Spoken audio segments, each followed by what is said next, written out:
Assalamualaikum warahmatullahi wabarakatuh. Kami dari kelompok yang beranggotakan Catur Putra Eka Pratama, Fahya Safana Azhara, Nafi Nur Aksan, dan juga Wilda Alimandi Zahrawi di sini ingin mempresentasikan atau membahas seputar tugas optika tentang mengenai apa yang dapat dipahami dari gambar 279. Baik, sebelum kita mulai, saya akan menjelaskan dulu apa sih yang akan kita bawakan sampai akhir presentasi ini.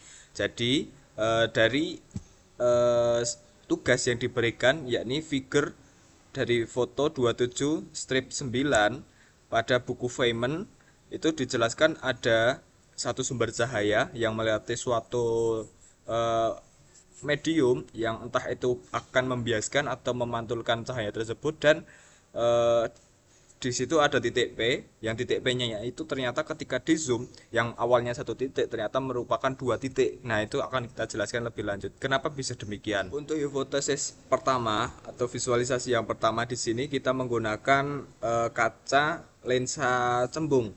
Nah, di mana dari satu titik T ini eh, kita kirimkan dua berkas ke atas dan ke bawah, dan ternyata dalam pembesaran itu titik yang mula-mula hipotesisnya adalah satu titik ternyata merupakan dua titik ketika diperbesar.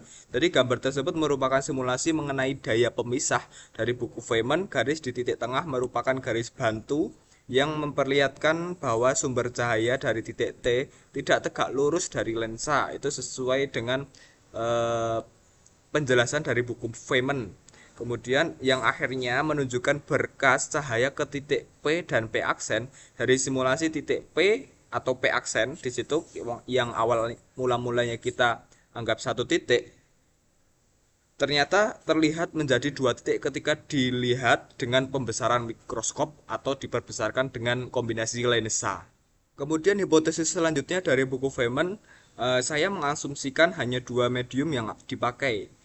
Jadi menggunakan model prisma segitiga di bagian atas pada berkas cahaya yang menghadap ke atas dan prisma ke bawah pada berkas cahaya menghadap ke bawah. Karena pada buku Feynman juga itu menggambarkan simple, hanya dua berkas cahaya dimulai dari titik T dan ternyata diperbesar sehingga terlihat ada dua titik P yang awalnya kita anggap satu titik ternyata merupakan dua titik.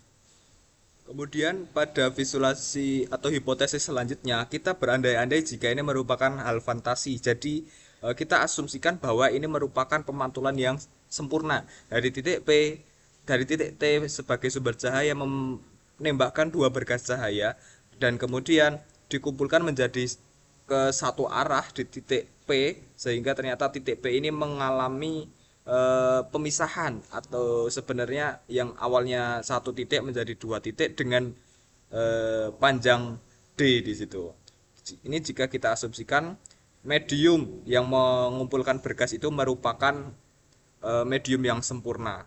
Nah, kemudian untuk hipotesis yang paling sederhana ini kita menggunakan dua buah medium kaca cermin.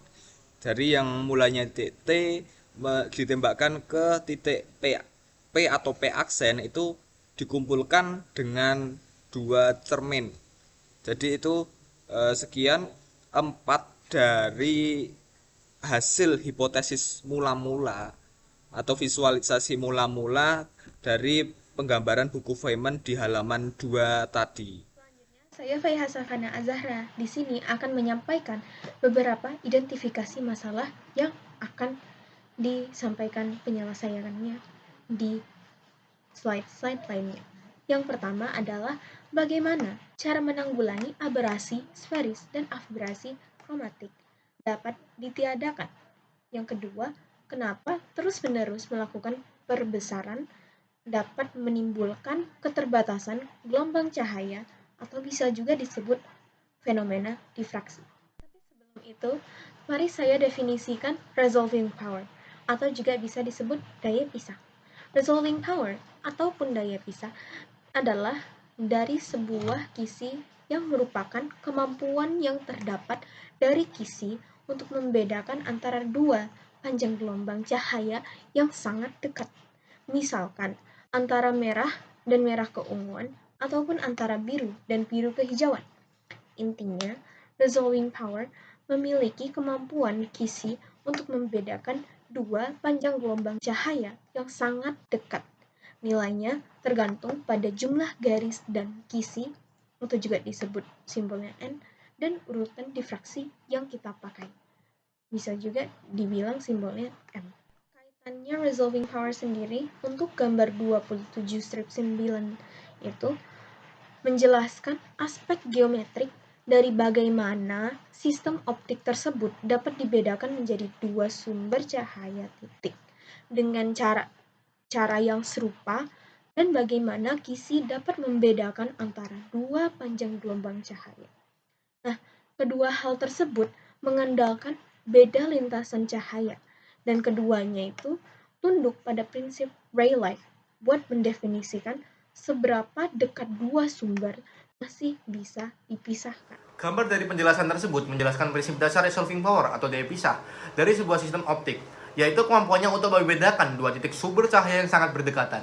Dalam ilustrasi pada gambar 279, titik P dan titik P aksen adalah dua titik sumber yang sangat dekat, dan sinar dari masing-masing titik menuju titik bayangan T melalui dua jalur ekstrim. Misalnya pada titik P aksen dalam jalur atas itu terdiri dari P aksen ST dan bawah P aksen RT. Dalam sistem optik yang ideal, semua sinar dari satu titik objek ke titik bayangan akan memiliki waktu tempuh yang sama atau tidak ada perbedaan fase. Namun, untuk dua titik sumber seperti P dan P aksen, jika perbedaan waktu tempuh sinar ekstrem menuju titik bayangan lebih besar dari satu periode oscilasi cahaya, maka sistem dapat membedakan atau resolving dua titik tersebut sebagai dua gambar yang terpisah. Sebaliknya, jika perbedaan waktunya lebih kecil dari satu periode, gelombang cahaya dari kedua sumber akan tumpang tindih dan menghasilkan gambar yang kabur atau tidak terpisah. Hal ini berkaitan dengan prinsip optika gelombang. Baik, Assalamualaikum warahmatullahi wabarakatuh. Izin memperkenalkan diri, nama saya Wildan Halimahdi Zahrawi, dan saya akan membahas terkait contoh penerapan tentang topik yang sudah dibahas sebelumnya oleh teman-teman saya. Baik, untuk contoh penerapan pertama di sini ada mikroskop. Mikroskop ini merupakan alat yang biasanya digunakan untuk melihat objek yang ukurannya sangat kecil seperti sel, mikroorganisme, atau sejenisnya. Pengamatan menggunakan mikroskop ini biasanya bertujuan untuk melihat struktur dari bakteri atau sel atau objek yang diamati itu. Nah, untuk bisa melihat strukturnya ini berarti kita harus bisa membedakan dua titik yang sangat berdekatan, yang berarti kita memerlukan resolving power yang baik dari mikroskop ini. Nah, sebenarnya ada beberapa cara untuk meningkatkan resolving power dari mikroskop ini, dan salah satunya itu adalah dengan menggunakan cahaya dengan frekuensi yang lebih tinggi. Jadi kalau kita lihat di persamaan 27.12 dari buku The Feynman Lecture on Physics, sini kita lihat semakin besar nilai frekuensi gelombang cahaya yang digunakan, maka semakin kecil juga beda waktu minimal cahaya yang berasal dari titik satu dengan yang berasal dari titik lainnya. Nah, karena beda waktu yang diperlukan ini lebih kecil, jadi saat mendesain sistem optiknya nanti pada mikroskop itu menjadi lebih mudah, dan juga nanti resolving powernya akan lebih bagus yang nanti bisa membuat kita membedakan titik-titik yang sangat berdekatan itu. Jadinya kita bisa mempelajari struktur dari objek yang kita amati. Baik, selanjutnya ada kamera. Kamera ini seperti kita tahu merupakan alat yang biasanya digunakan untuk menangkap gambar.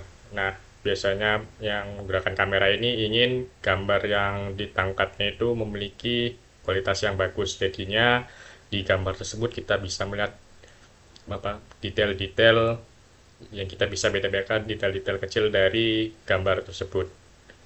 Nah, sama seperti tadi mikroskop, ini bisa dicapai dengan cara meningkatkan resolving power dari kamera. Nah, tapi tadi kan untuk mikroskop dia memodifikasi frekuensi cahaya yang digunakan. Nah, tapi kan untuk kamera dia ini fungsinya kan untuk menangkap cahaya tampak dari berbagai frekuensi. Jadi untuk frekuensi kita tidak bisa terlalu modifikasi, jadinya yang kita modifikasi adalah beda waktu tempuh cahaya dari dua titik yang berbeda. Nah, ini bisa dilakukan dengan membuat jarak tempuh cahaya dari dua titik itu menjadi bisa dicapai dengan menggunakan lensa yang sedemikian sehingga waktu tempuh dari cahaya dari titik satu ke satu titik itu berbeda dengan jarak tempuh cahaya yang melalui titik lainnya. Jadinya beda waktu yang didapatkan itu menjadi lebih besar sehingga detail-detail dari titik-titik kecil itu bisa kita lihat gitu. Sekian dari kami. Jika ada salah kata kami mohon maaf. Terima kasih. Assalamualaikum warahmatullahi wabarakatuh.